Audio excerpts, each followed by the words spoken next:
The fluorescent lights of Mount Sinai Hospital's labor and delivery wing hummed their familiar lullaby as Maya Torres clipped her badge to her scrubs. 3:45 a.m. Another night shift. Her fourth this week. Her feet already ached, a phantom pain that started before she even began walking the endless corridors. But the overtime pay meant another month of payments on Sophie's medical bills. Another month closer to zero. Another month of breathing room. "Maya, you look exhausted." Jenny, the charge nurse, handed her a tablet with the night's assignments. "When's the last time you actually slept?" "Sleep is for people without 5-year-olds and medical debt." Maya forced a smile, scanning the patient list. 2 active labors, 3 scheduled inductions at 6 a.m., 1 high-risk pregnancy on bed rest. Manageable, normal. She'd learned to function on 4 hours of sleep. Learned to smile through the exhaustion. To be present for laboring mothers even when her own body screamed for rest. Sophie needed her. The bills needed paying. Everything else was just noise. The pediatric ICU had saved Sophie's life 18 months ago. If you're enjoying this story so far, don't forget to hit the like button and subscribe. Drop a comment telling me where in the world you're watching from. I love hearing from you. Bacterial meningitis that had come on fast and brutal, turning her bright, laughing daughter into a fragile thing hooked to machines. 3 weeks in PICU, 2 surgeries. Bills that eclipsed Maya's annual salary before insurance fought her on every claim. Sophie was fine now, thriving. Starting kindergarten in the fall with no lasting effects except Maya's terror every time she ran a fever. The bills, though. The bills were a living thing, growing faster than Maya could kill them. Her ex-husband, Daniel, paid child support when he remembered, which was never. His new wife, his new life in Connecticut, didn't include financial responsibility for the daughter he'd abandoned, so Maya worked. Double shifts, holidays, overnight, whatever it took. Room 4 is asking for an epidural, Jenny continued. And room 7, the high risk, she's having some cramping. Might want to check on her first. Maya nodded, already moving. The hospital at night had its own rhythm. Quieter than day shift, more intimate. Women labored in dim rooms, their partners dozing in uncomfortable chairs, the miracle of birth happening in hushed tones and controlled breathing. She loved this work. Loved being present for the moment when everything changed, when a woman became a mother, when a family expanded by one tiny, perfect person. It made the exhaustion worthwhile. Room 7's patient, Mrs. Chen, was 34 weeks with twins. High blood pressure, preeclampsia risk. Maya checked her vitals, noting the slight elevation in BP, the protein in her urine. "How's the cramping?" Maya asked gently, her hand on Mrs. Chen's arm. "Not terrible. Just uncomfortable." Mrs. Chen's English was accented, her worry universal. "The babies are okay?" Maya listened to both heartbeats with the Doppler. Strong, steady. "They sound perfect. But I'm going to call Dr. Ramirez. Your blood pressure's up a bit. Might want to start some medication." She made the call, got the orders, administered the medication. Another crisis managed. Another mother and babies kept safe. The night proceeded in its familiar pattern. Epidurals placed, labors progressing, babies born with their first cries echoing down the hallways. Maya moved through it all with practiced efficiency, her mind half on her patients, half on the morning. She'd pick up Sophie from her mother's apartment at 8:30. Her mom watched Sophie overnight when Maya worked these shifts, a gift Maya could never repay. Then home for a few hours of sleep before Sophie's afternoon dance class. Then back here for another night shift. It was sustainable. Barely. Until it wasn't. At 6:15 a.m., as the day shift, nurses began arriving, and Maya prepared to give report. Her phone buzzed. Her mother. "Sophie has a fever. 101.2. Gave her Tylenol. She's asking for you." Maya's stomach dropped. Just a fever. Kids got fevers. It didn't mean anything. It didn't mean the meningitis was back, that the nightmare was starting again. But her hands shook as she texted back. "On my way soon. Keep me updated." "You okay?" Jenny had noticed. Jenny always noticed. "Sophie's sick. Just a fever." Jenny squeezed her shoulder. "Go. We've got it covered here. Give report to whoever takes your patients and get to your baby." Maya wanted to argue. Needed the hours. But maternal instinct overrode financial necessity. She gave quick report to the incoming nurse, grabbed her bag, and headed for the elevator. The hospital elevator was notoriously slow. Maya jabbed the button repeatedly, a useless gesture that made her feel like she was doing something. Her mind spun through worst-case scenarios she knew were irrational but couldn't stop. The elevator dinged. Doors opened. She stepped inside. A man in an expensive suit followed her in, phone pressed to his ear. He spoke rapid Italian, his voice low and urgent. Maya barely registered him, focused on her phone, willing it to buzz with an update from her mother. The elevator lurched downward. Normal. Then lurched again. Not normal. The lights flickered. The man stopped talking mid-sentence. The elevator jerked to a complete stop between floors. Emergency lighting kicked on, dim and eerie. The elevator phone started ringing automatically, the emergency system engaging. "Damn it," the man muttered, pocketing his phone. He pressed the emergency call button. "Hello? Yes, we're stuck between floors." "How long?" His jaw tightened at the response. "Unacceptable. I need out now." Maya's heart raced, but not from claustrophobia. She needed to get to Sophie. Needed to hold her, check her temperature, convince herself it was just a normal childhood fever. "They're saying minimum 30 minutes, the man said, hanging up. "Could be longer. Something about the elevator needing manual override. 30 minutes? Maya's voice came out strangled. "I need to get out. My daughter's sick." He turned to look at her fully for the first time. Dark eyes, sharp features, the kind of handsome that came with money and power. His suit probably cost more than her monthly rent. His watch definitely did. "I'm sorry about your daughter," he said, and something in his voice suggested he understood parental fear. "But we're both stuck." Maya wanted to scream. Instead, she pulled out her phone to call her mother. No signal. Of course. Metal box suspended in an elevator shaft. The man tried his phone too. Same result. He looked frustrated but contained. The kind of person used to controlling situations suddenly unable to control this one. "I'm Dante," he said after a moment. Dante Salvatore. The name meant nothing to Maya. Maya Torres. "I'm a labor and delivery nurse here. That explains the scrubs." A slight smile. "Though I have to say, this is not how I envisioned spending my morning. You and me both." Maya leaned against the elevator wall, trying to breathe through her panic. Sophie was fine. Her mother was there. A fever was just a fever. Dante moved to sit against the opposite wall, grimacing slightly as he did. His hand went to his side for just a moment. "You're hurt," Maya noticed immediately. Occupational hazard, seeing injuries. Old wound. Acts up sometimes. He waved it off. Nothing serious. But Maya saw the tension in his shoulders, the way he held himself. "How old is the wound?" "A few weeks." He met her eyes. "It's healing fine." "Gunshot?" The word came out before Maya could stop it. Dante's expression shifted. Became guarded. "What makes you think that? I've seen enough trauma cases to recognize the signs.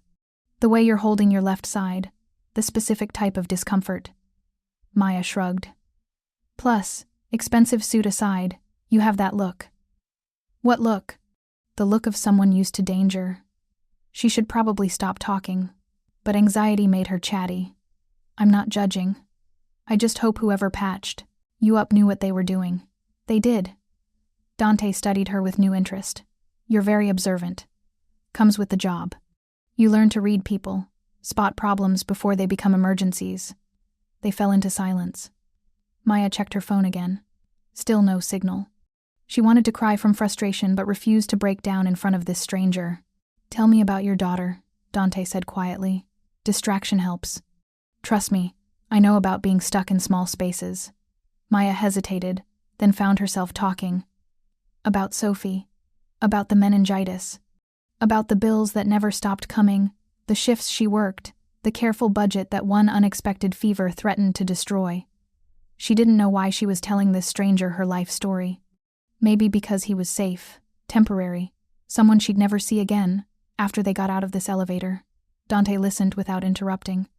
When she finally stopped talking, he said, "You're a good mother. Your daughter is lucky." "I don't feel lucky. I feel exhausted."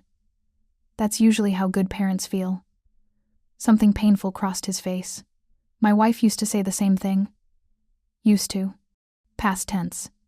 Maya caught it but didn't push. 20 minutes passed. Then 30. The emergency phone assured them someone was working on it. Maya's anxiety spiraled. She needed out. Needed to get to Sophie. Then Dante's phone rang. Impossibly. It rang. He grabbed it, confused. I have signal? Answer it. Maya urged. He did. Listened. His face went pale. What? When? Where is she now? Maya's nurse instincts kicked in. Something was very wrong. I'm stuck in an elevator at Mount Sinai. Get me out. Now. Dante's voice was pure command. And get her to me. Immediately. He hung up. Looked at Maya with barely controlled panic. I need your help. With what? My wife. She's in labor. The baby's coming early, and she's having complications. His voice cracked. She was supposed to be on bed rest. She wasn't due for another month, but she's bleeding, and the contractions are 2 minutes apart. And, wait, your wife? You said used to. Widowed. 7 months ago. Car accident. Dante stood, pacing the small space. She was pregnant when she died. They did an emergency C-section. Saved the baby. My daughter. But now the surrogate is in labor? Maya stood too, her mind already shifting into nurse mode. Yes, she was carrying my daughter. And now something's wrong. They're bringing her here, but they can't get her upstairs with the elevator down. Dante looked at Maya desperately. You're a labor and delivery nurse. If they bring her to this elevator, can you help her? If she's bleeding and having complications, she needs an OR, not a stuck elevator. The ambulance is 5 minutes away. The elevator repair is 10 minutes minimum. By the time they get her upstairs, he didn't finish. Didn't need to. Maya's hands were already moving, pulling supplies from her bag. Every nurse carried basics, gloves, a few gauze pads. Not nearly enough for an emergency delivery. I need more supplies, she said. Medical kit, clamps, oxygen if possible. Dante was already on his phone, barking orders. Bring a full crash cart to the first floor elevator banks, pediatric too. And someone get this damn elevator open. 3 minutes later, they heard voices, shouting. The elevator shuddered, moved up slightly, then stopped again. The doors forced open manually, revealing the gap between floors. They were stuck between the lobby and first floor, the opening barely 3 feet high. Here! A paramedic's face appeared in the gap. We've got the patient. She's crowning. No time to move her. Pass her through, Maya ordered, and give me every piece of medical equipment you have. They worked frantically, slid a backboard through the gap, maneuvered a woman through an opening that seemed impossibly small. She was young, maybe 25, her face contorted with pain and fear. It hurts, she gasped. Something's wrong. The bleeding. Maya saw the blood. Too much blood. This wasn't normal labor bleeding. Supplies came through the gap. Medical kit, oxygen tank, blankets. Not enough. Never enough. But Maya worked with what she had. Dante knelt beside the woman, holding her hand. Maria, you're going to be fine. This is Maya. She's a nurse. She's going to help you. Mr. Salvatore, I'm sorry. I tried to wait, tried to stay on bed rest. But Maria's words dissolved into a scream as another contraction hit. Maya examined her quickly. The baby was coming now. No stopping it. And the bleeding suggested placental abruption, dangerous for both mother and child. Dante, I need you to hold her oxygen mask. Keep her calm. Maya pulled on gloves. Maria, I know you're scared, but I need you to focus on my voice. We're going to get your baby out safely, but I need you to push when I tell you. The next 10 minutes existed outside of time. Maya delivered babies regularly, but never in a stopped elevator with minimal supplies and a life-threatening complication. She worked on instinct and training, her hands steady even as her mind screamed that this was impossible. Maria pushed. The baby's head emerged, shoulder stuck. Dystocia. Maya maneuvered carefully, freed the shoulder, caught a tiny slippery baby girl. Not breathing. Maya's training took over. She rubbed the baby's back, stimulated her, cleared her airway. Nothing. She started infant CPR, her fingers impossibly gentle on the tiny chest. Come on. Maya whispered. Come on, little one. Breathe for me. Dante watched with the terror of a father watching his child hover between life and death. Please, he said. Just that. Please. Maya breathed into the baby's mouth. Tiny rescue breaths. Chest compressions with 2 fingers. Breathe. Compress. Breathe. Compress. The baby gasped. Coughed. Then wailed. That beautiful, angry sound of new life. Maya wrapped her in a blanket, placed her on Maria's chest for crucial skin-to-skin contact, then turned her attention back to the bleeding. Stay with me, Maria, Maya said, applying pressure, working to stop the hemorrhage.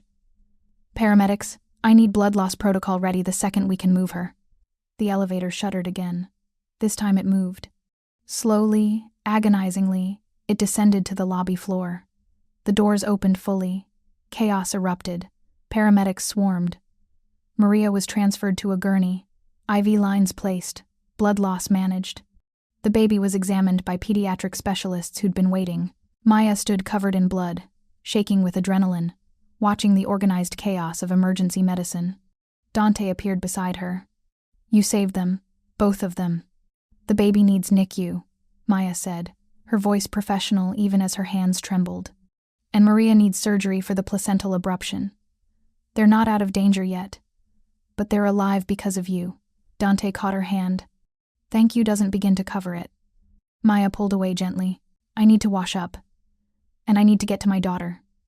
She moved toward the bathroom, desperate to scrub away the blood, to get to Sophie. But her phone buzzed in her pocket. Her mother. Fever's down. She's eating breakfast and asking for cartoons. I think it was just a 24-hour thing. Relief made Maya's knees weak. Sophie was fine. Everything was fine. Except she was covered in blood in a hospital lobby, having just delivered a Mafia boss's baby in a stuck elevator. She didn't know Dante Salvatore was a Mafia boss yet. That revelation would come later. But as she washed her hands in the hospital bathroom, watching red spiral down the drain, Maya Torres had no idea that her life had just changed forever. Dante Salvatore stood in the lobby watching the blood-covered nurse disappear into the bathroom, and made a decision that would alter both their fates. She saved his daughter's life. In his world, that meant something. That meant everything. And Dante Salvatore always paid his debts. Maya spent 20 minutes in the bathroom scrubbing blood from under her fingernails.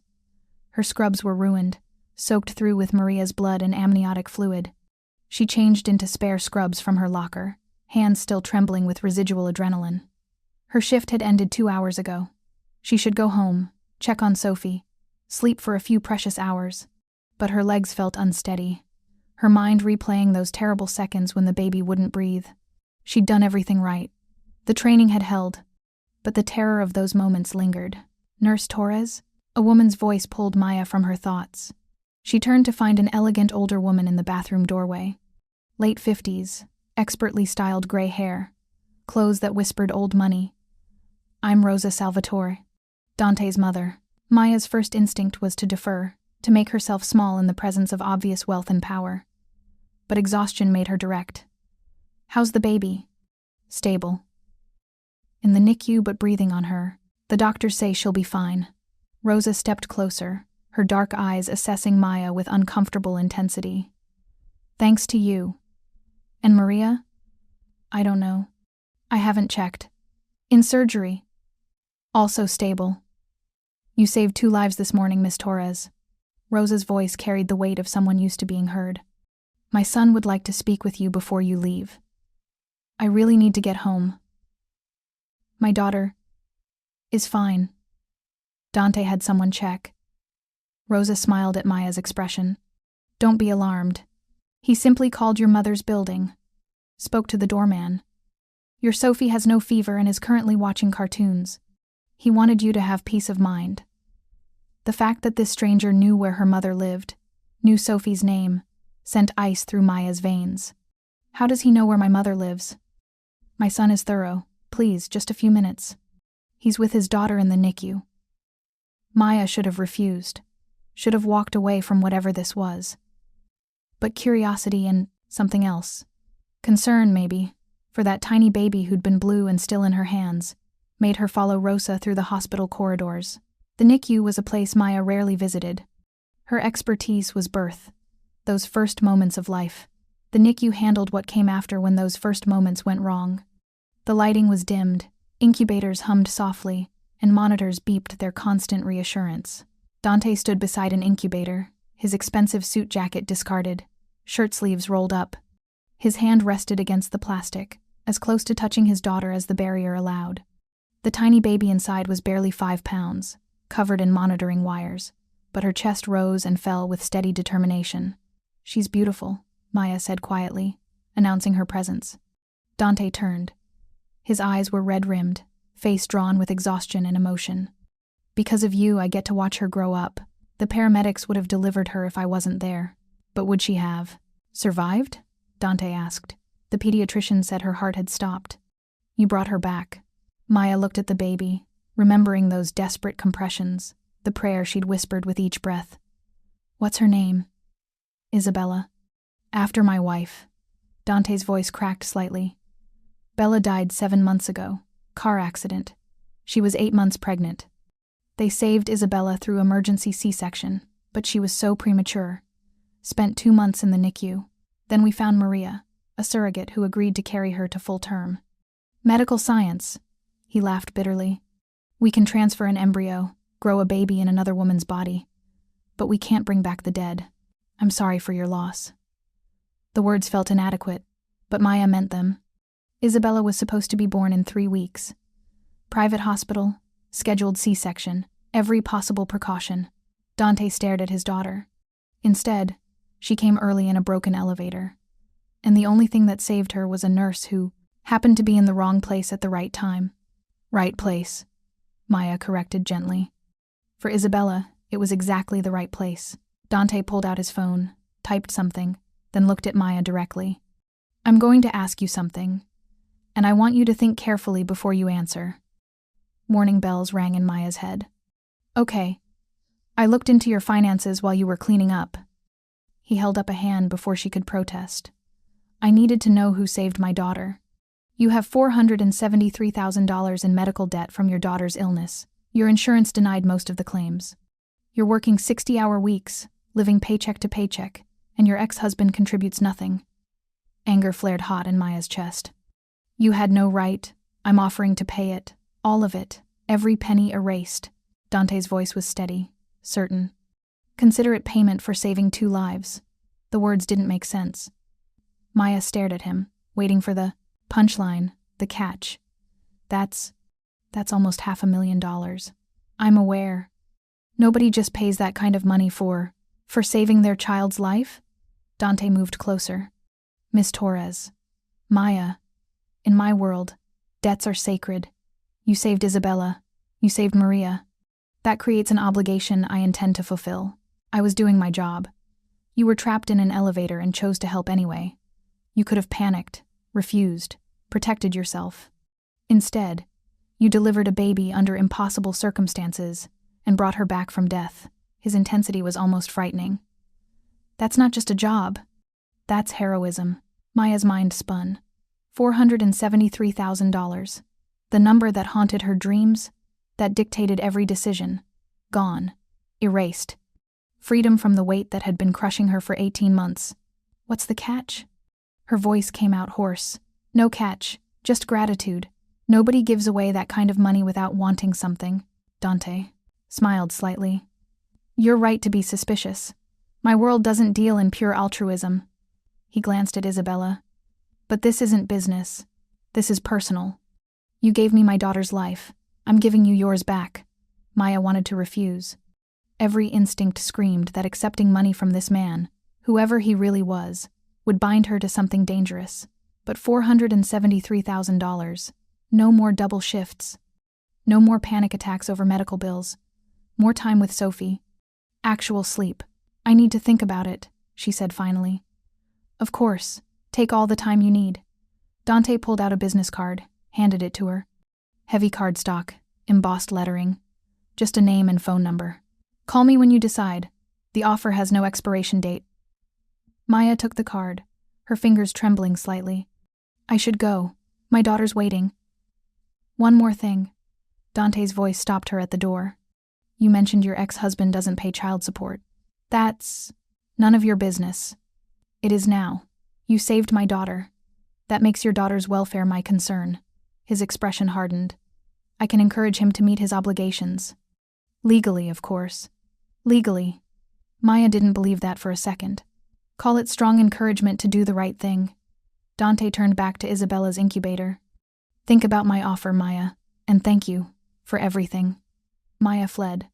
Through the NICU, past Rosa, who watched her with knowing eyes, out into the morning sunlight that felt too bright after the dimmed hospital lighting. She stood in the parking lot, Dante's business card burning in her pocket, and wondered what she'd just gotten herself into. Her phone buzzed.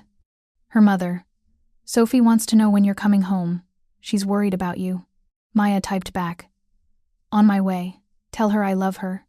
She drove to her mother's apartment in Brooklyn, the route so familiar she barely registered the turns. Her mind was elsewhere, calculating, weighing, trying to understand what Dante Salvatore really wanted. Men like him, men with that kind of money and power, didn't give away $500,000 out of pure gratitude. There had to be more. But what? Her mother's apartment building was a pre-war walk-up in Sunset Park. 4 floors, no elevator. Maya climbed the stairs on autopilot, exhaustion finally catching up with the adrenaline crash. Sophie opened the door before Maya could knock, launching herself at her mother with 5-year-old enthusiasm.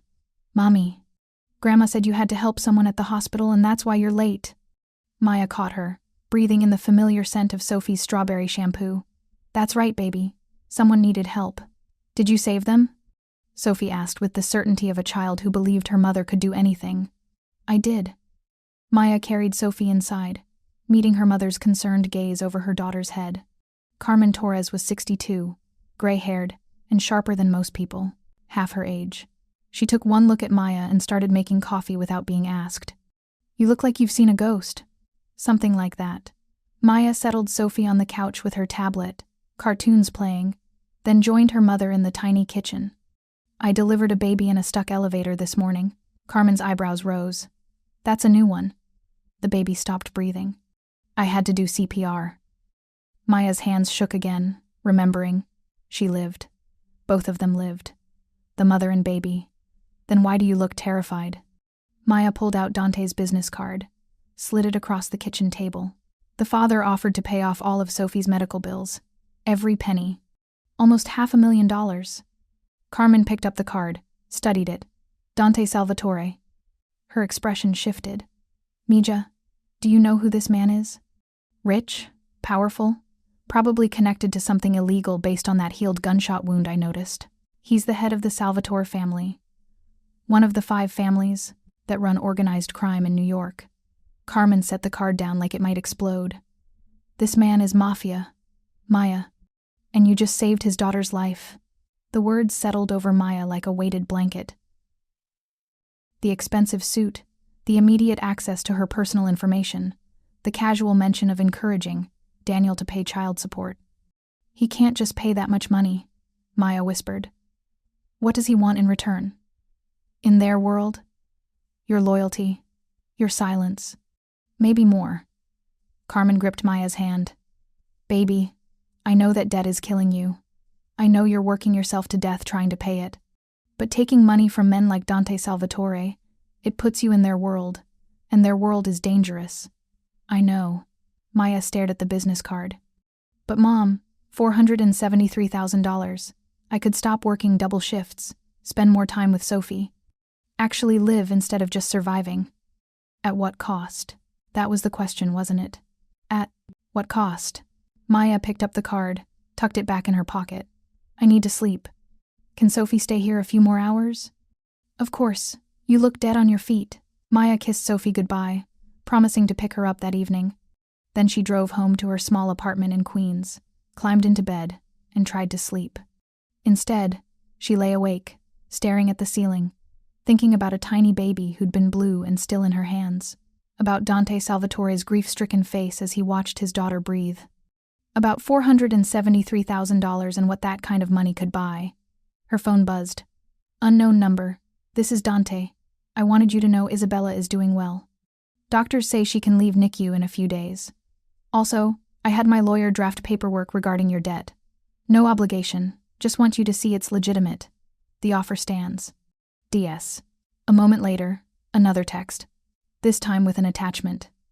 Legal documents from a law firm so prestigious. Maya recognized the name. A debt payment agreement. No strings attached clause. No repayment required. Just gone. Erased. It was real. He was serious. If you're hooked on this story, make sure to subscribe and turn on notifications so you never miss an upload. Your support means everything and helps me bring you more emotional stories like this one. Maya's finger hovered over Dante's contact. One call, one word, yes, and her life would change. But how? That was what she couldn't see. The hidden costs, the expectations, the ways this money would bind her to Dante Salvatore's world. She put the phone down without calling. Not yet. She needed to think, to understand what she was really being offered. Sleep finally came, restless and full of dreams, stuck elevators, babies who wouldn't breathe. A man in an expensive suit watching her with dark, intense eyes that promised both salvation and damnation. When Maya woke 3 hours later, she had 7 missed calls. 3 from the hospital, 4 from unknown numbers. She called the hospital first. Jenny answered. Maya, thank God. Are you okay? I'm fine. What's wrong? Someone's been here looking for you. Asking questions about your schedule, your address. Security had to escort him out. Jenny's voice was tight with worry. He was aggressive, Maya. Demanding to know where you live. Ice flooded Maya's veins. What did he look like? Tall, dark hair, scar on his neck. Said he was your ex-husband's brother. But he didn't seem like family. He seemed dangerous. Maya had never met Daniel's brother. Wasn't even sure he had one. Did he leave a name? No. And Maya? He had a gun.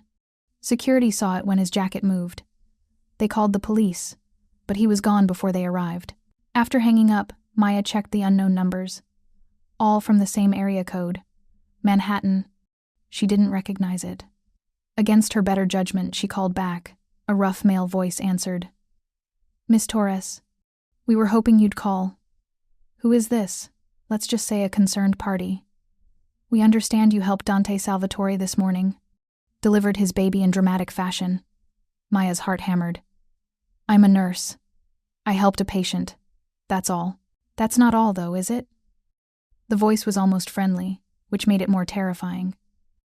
Dante Salvatore's made you an offer. A generous one. We're here to make a counter-offer. I don't want any offers. I just want to be left alone. Unfortunately, that's not possible anymore. You saved the Salvatore heir. That makes you valuable. To everyone. The voice hardened. Refuse Dante's money. Stay out of his world. Or your daughter's kindergarten class might experience an unfortunate incident. Children are so vulnerable at that age. The line went dead. Maya stood frozen, phone still pressed to her ear, the threat echoing in her mind. Your daughter's kindergarten class might experience an unfortunate incident. They knew about Sophie, knew where she'd be going to school in the fall. Maya's hands shook so badly she nearly dropped the phone. She called her mother. Lock the doors. Don't let Sophie outside. I'm coming to get her now. Maya, what's wrong? Just do it, Mom, please. She threw on clothes, grabbed her keys, ran for the door, made it 3 steps into the hallway before she saw him. A man in a dark suit, standing at the end of the corridor. Not threatening, just present. Waiting. Miss Torres. He held up his hands, showing they were empty. I'm Marco. I work for Mr. Salvatore. He sent me to ensure your safety. I don't need protection. With respect, you do. The families know what happened this morning. They know you saved Isabella. That makes you a target. Marco's expression was sympathetic but firm. Mr. Salvatore anticipated this. He's had protection on you and your daughter since you left the hospital. He's had people watching my daughter? Rage cut through fear. He's had people protecting your daughter. There's a difference. Marco gestured toward the stairs. Your mother's apartment has 2 men stationed outside. Your daughter is safe. But we need to move you both to a secure location. I'm not going anywhere with you. Then you're putting Sophie at risk. Marco's voice was gentle but implacable. The Rossi family made threats against your daughter. You heard them. We intercepted the call. But we can't guarantee your safety or hers unless you accept our protection. Maya wanted to scream. Wanted to rewind to this morning. to refuse to help in that elevator, to stay far away from Dante Salvatore and his dangerous world. But Isabella's tiny face flashed through her mind. The baby who wouldn't breathe. The father who'd watched with desperate hope as Maya fought to save his daughter's life. She'd made a choice in that elevator. And now she was living with the consequences. "I need to talk to Dante," Maya said finally. Marco pulled out his phone, dialed, handed it to her. 2 rings, then Dante's voice. "Maya, you said no strings attached. You lied." Her voice shook with fury and fear. "Now there are men threatening my daughter." "I know," Marco told me. Dante's voice was tight with controlled anger. "The Rossi family moves fast. They want to use you as leverage against me. I won't let that happen." "You won't let it happen?" "You're the reason it's happening." Maya's voice rose. "I helped you, and now my daughter is in danger because of it." "Yes." The simple admission stopped her rage cold. "You saved Isabella, and that put you in my world whether either of us intended it. I'm sorry. But now the only way to keep Sophie safe is to accept my protection. For how long? Until the threat is neutralized. A pause. A few days. Maybe a week. And if I refuse? Then Sophie's in danger. The Rossi family doesn't make empty threats, Maya. If they say they'll target her school, they mean it." Dante's voice was grave. "I can keep you both safe, but only if you trust me." Trust. A Mafia boss was asking for her trust. Maya thought of Sophie, laughing over breakfast this morning. Fever gone, healthy, happy. 5 years old and unaware that men with guns were threatening her kindergarten class. "Okay," Maya whispered. "But this is temporary. Once it's safe, you let us go. No more debt. No more protection. We disappear from your life completely." "Agreed." Dante said it without hesitation. "Marco will bring you to a safe location. You have my word, you'll both be protected." Maya handed the phone back to Marco. "Let's go get my daughter." The safe location was a brownstone in the Upper East Side. 5 stories, security cameras everywhere, guards stationed at every entrance. Not a fortress, but close. Sophie thought it was an adventure. A fancy hotel where Mommy's friend was letting them stay. She explored the second-floor suite with 5-year-old enthusiasm, delighted by the big TV and the toys that had appeared from nowhere. Mr. Salvatore wanted to make sure Sophie was comfortable. Marco explained. He has a daughter now. He understands. Maya's mother was less enthusiastic. "Mija, this is insane. We're in a Mafia safe house." "We're in a safe house," Maya corrected. "The Mafia part is just details. Details that could get us killed. Details that are keeping us alive." Maya sank onto the leather couch, exhaustion overwhelming her. "What was I supposed to do, Mom? Let them threaten Sophie?" Carmen sat beside her daughter, taking her hand. "No. You're doing what any mother would do. I just wish it hadn't come to this." "Me too." That evening, after Sophie was asleep in the guest bedroom, Dante arrived. He looked tired, stressed, his usual composure frayed around the edges. "I'm sorry," he said without preamble. "This is my fault. I should have anticipated the other families would move this quickly." "You're damn right it's your fault." Maya kept her voice low, conscious of Sophie sleeping upstairs. "I helped you, and now my daughter's life is threatened. How is that fair?" "It's not." Dante poured himself a whiskey from the bar, offered her one. She refused. "Nothing about this is fair. But it's reality.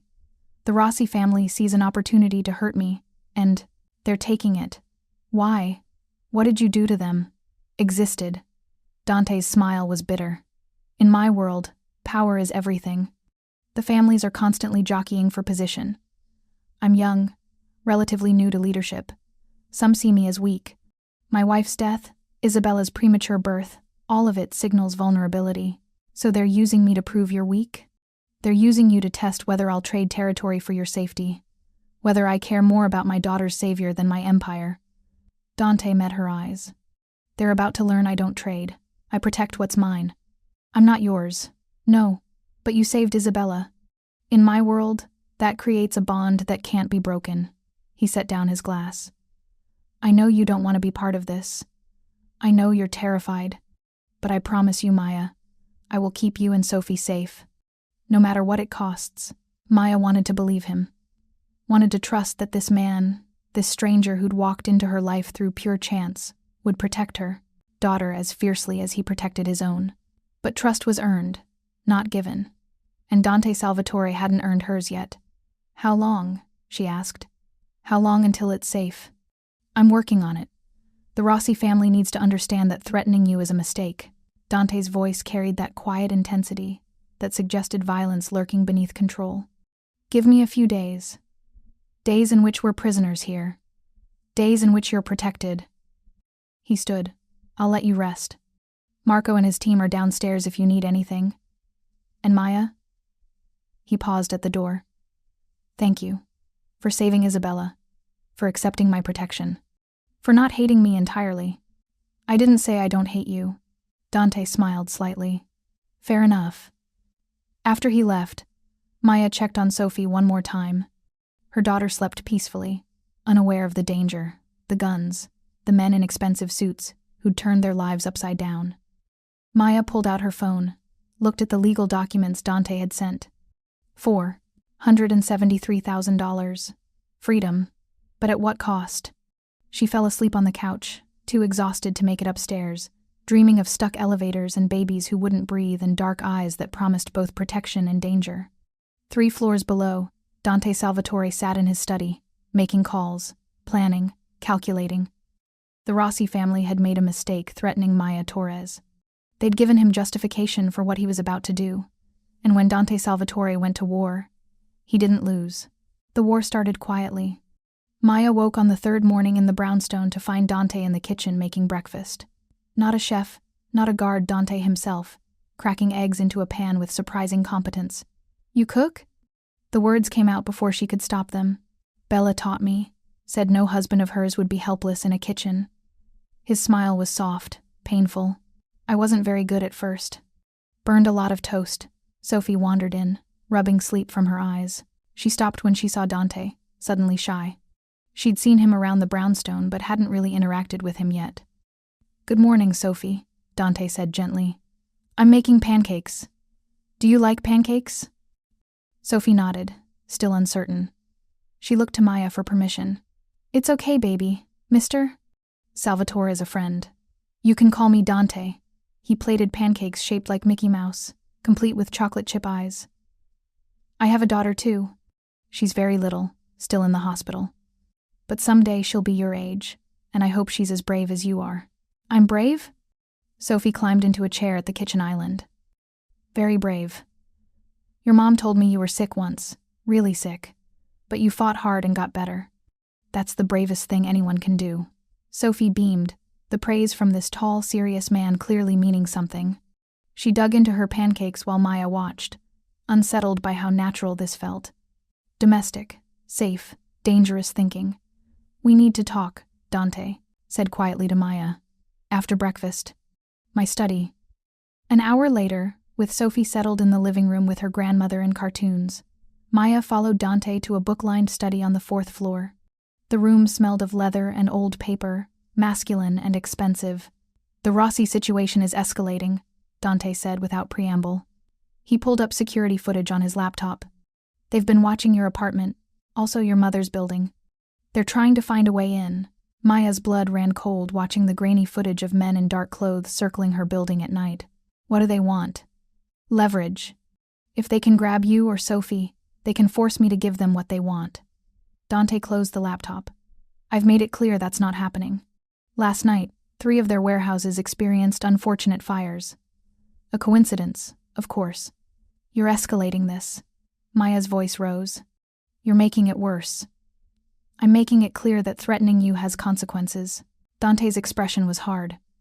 "In my world, weakness invites attack. I need them to understand that you're untouchable. By burning their warehouses? By demonstrating that the cost of targeting you exceeds any potential benefit." He moved closer. "I know this isn't the world you want to be part of, but you're in it now. And in this world, the only thing that ensures safety is strength. This is insane. We should go to the police." "And tell them what? That Mafia families are threatening you? They can't protect you, Maya. They can't even protect themselves." Dante's jaw tightened. "The Rossi family has cops on their payroll, judges too. Going to the police just tells them where you are."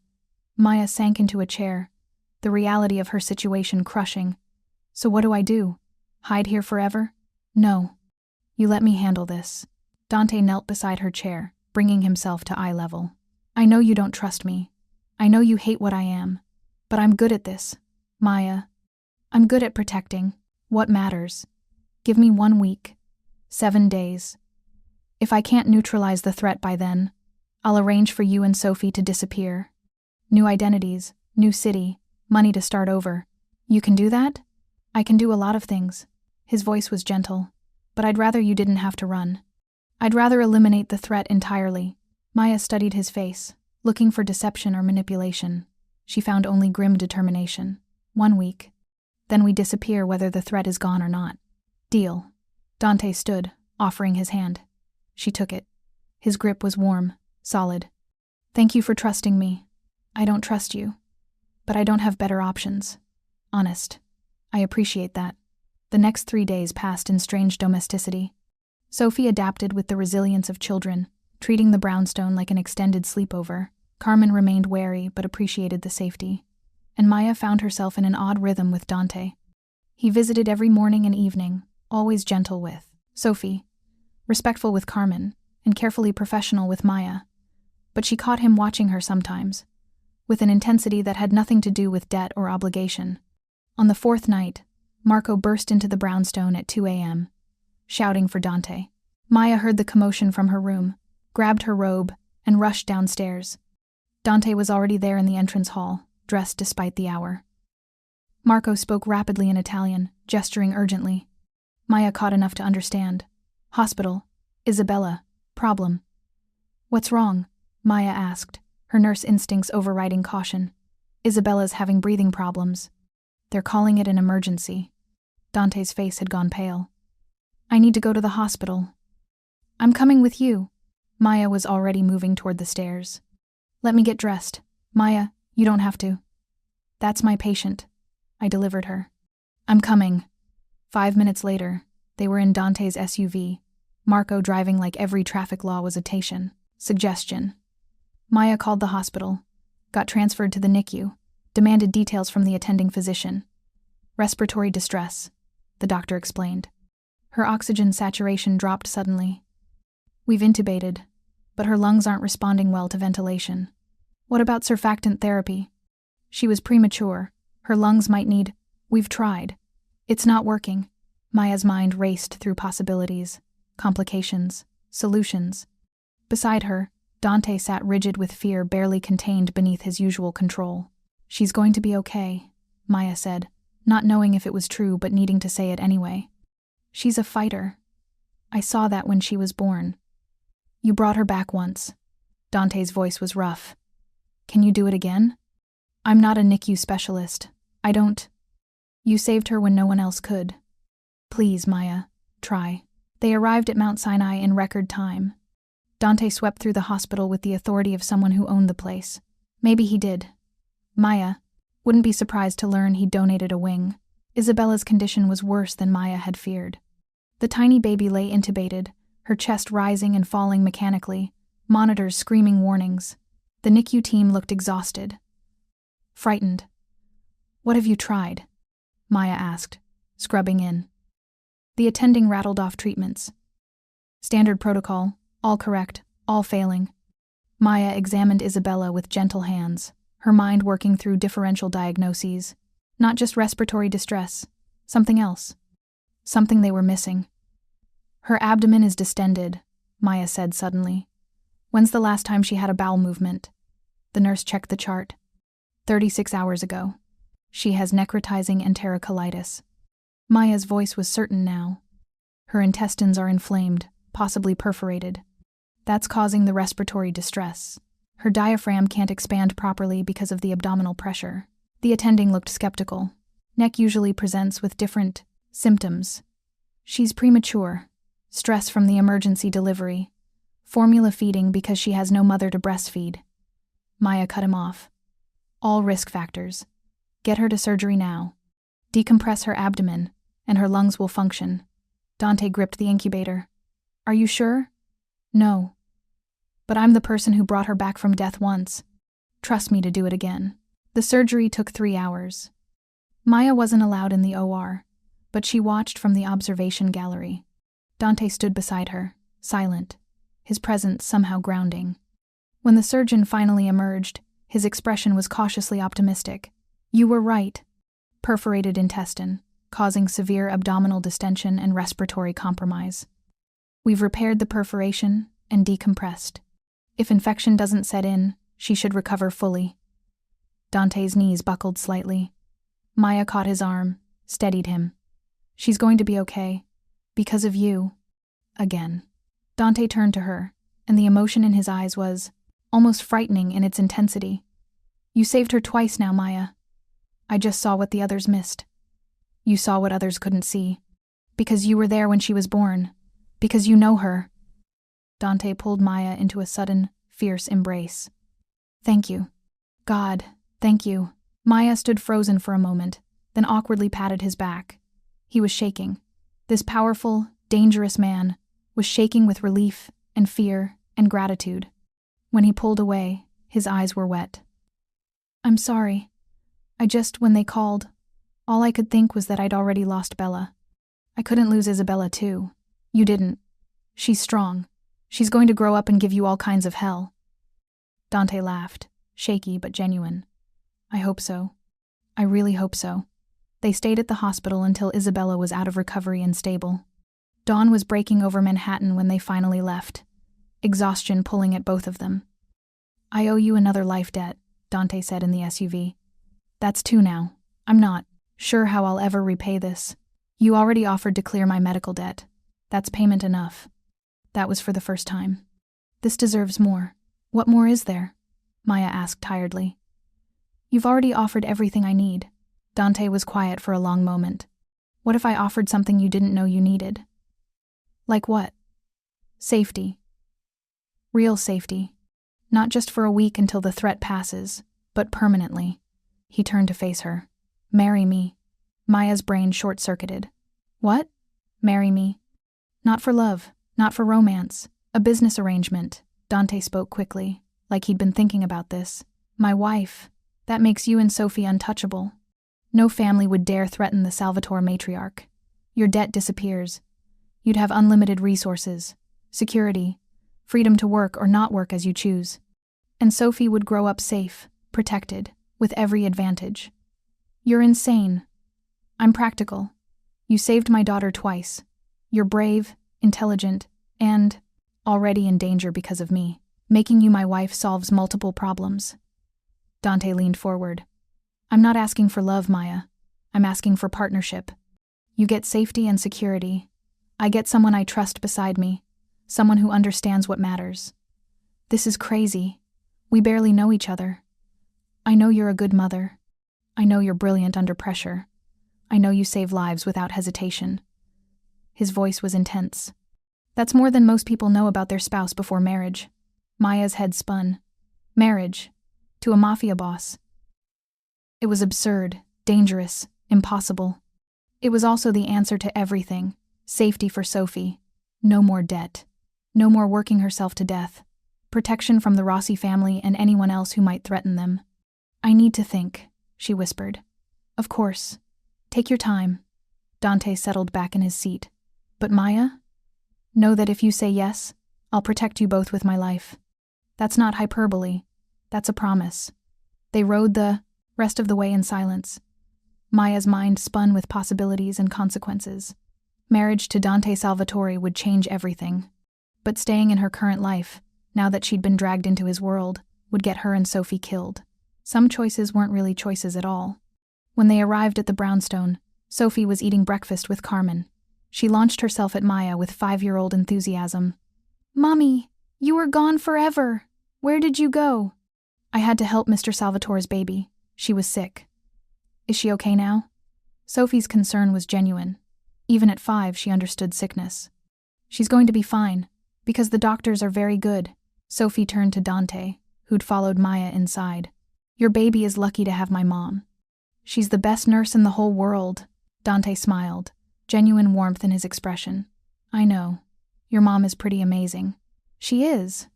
Sophie grabbed Maya's hand. "Mommy, can we stay here longer?" I like it here. There's a big TV, and toys, and Marco taught me a card game. We'll see, baby. Maya caught her mother's eye. Carmen's expression was knowing, worried. She'd seen something in Dante's face, in Maya's confusion. Later, after Sophie was in bed, Carmen cornered Maya in the kitchen. What happened at the hospital? Isabella had complications. I caught it, suggested surgery. She's going to be okay. And Dante asked me to marry him. Carmen sat down heavily. Dios mío. It's not what you think. Not romantic. A business arrangement. For protection. Mija, you can't marry a man you don't love. Especially not a man in his position. Can't I? Maya leaned against the counter, exhaustion overwhelming her. Mom, we're in danger. Real danger. The Rossi family wants to use us against Dante. Our old life is gone. Even if we run, they could find us. But as Dante's wife, we'd be untouchable. You'd also be trapped, bound to his world forever. I'm already in his world. This just makes it official. Maya rubbed her face. He's offering safety, security, a future where I don't work myself to death, where Sophie grows up protected. Is that really worse than what we have now? Carmen was quiet for a long time. Do you trust him? I don't know. But I trust that he loves his daughter. And I trust that he'll protect what he considers his. Maya met her mother's eyes. If I'm his wife, Sophie and I become his. In his world, that means something. What about love? Partnership? A real marriage? Maybe those things come later. Or maybe they don't. But right now, I need safety more than romance. Carmen pulled Maya into a hug. Whatever you decide, I support you. But please, be careful. Men like Dante Salvatore, they don't give without taking. I know, Mom, I know. That night, Maya stood at the window of her room, looking out over the Manhattan skyline. Somewhere out there, the Rossi family was planning. Somewhere, danger lurked. And somewhere, in a NICU bed, a tiny baby named Isabella slept peacefully because Maya had saved her life. Twice, Dante said he owed her. Said she'd earned his protection, his gratitude, his proposal. But what had he earned from her? Trust? Partnership? Something more? Maya pulled out her phone, stared at Dante's contact. One call, one word. Yes. And her life would change forever.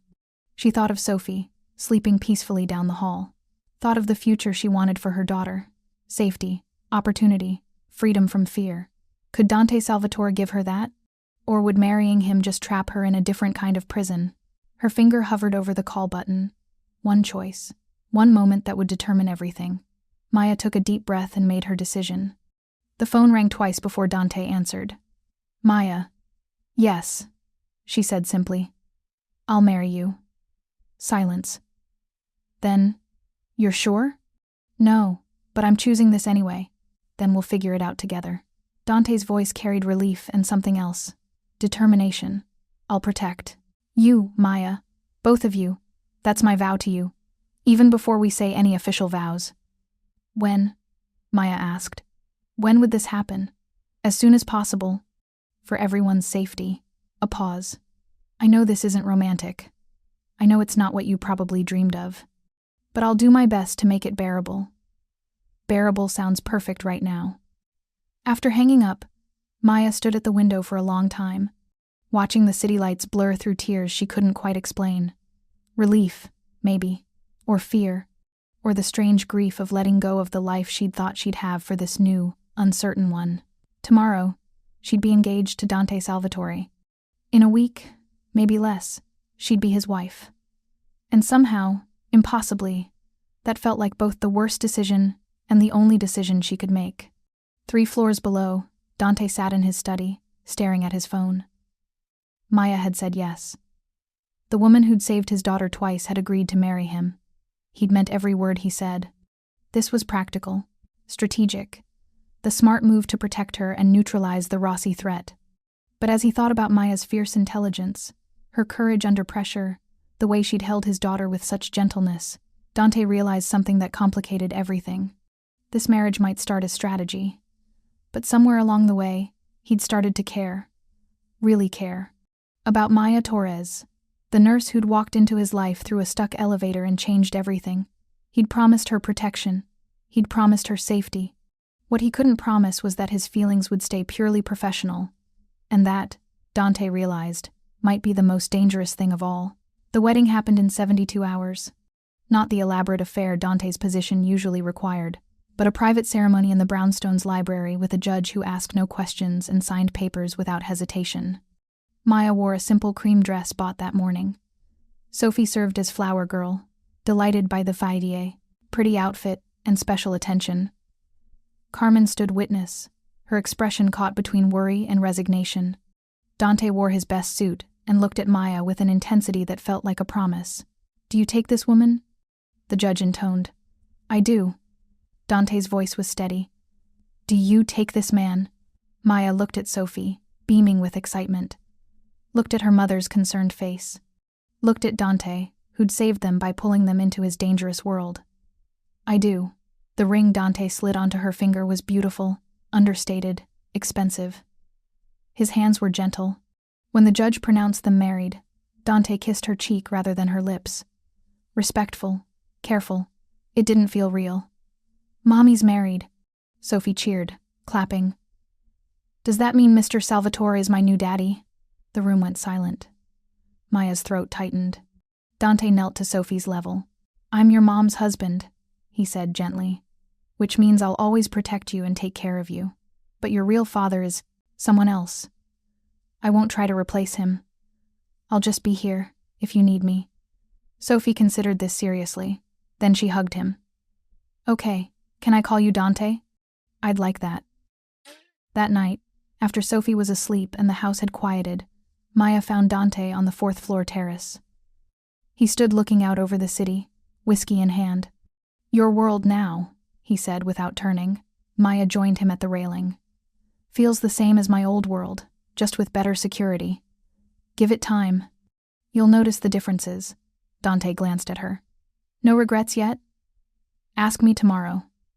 He smiled slightly. "Fair. For what it's worth, I meant what I said. I'll protect you both. Whatever it takes. I know." And strangely, she did know. Dante Salvatore was many things, but he kept his promises. "The Rossi family received notice today. You're off limits now. My wife. Untouchable." Dante's expression hardened. "They won't like it, but they'll respect it. So we're safe?" "Safer. In my world, completely safe doesn't exist. But yes, the immediate threat is gone." Maya thought about her apartment in Queens. Her old life, the person she'd been before a stuck elevator, changed everything. That Maya felt like a stranger now. "What happens next?" she asked. "We figure it out, day by day." Dante finished his whiskey. "You saved 2 lives that mattered to me. Now you're mine to protect." "That's not a burden, Maya. It's a privilege. You say that now. I'll say it every day until you believe me. Maybe someday she would. For now, Maya Torres no. Maya Salvatore stood beside her husband, watching the city lights, and wondered what kind of life she'd just chosen. Thank you so much for watching until the end. If you loved this story, check out the other videos on your screen now. I think you'll really enjoy them. And don't forget to subscribe if you haven't already. See you in the next story.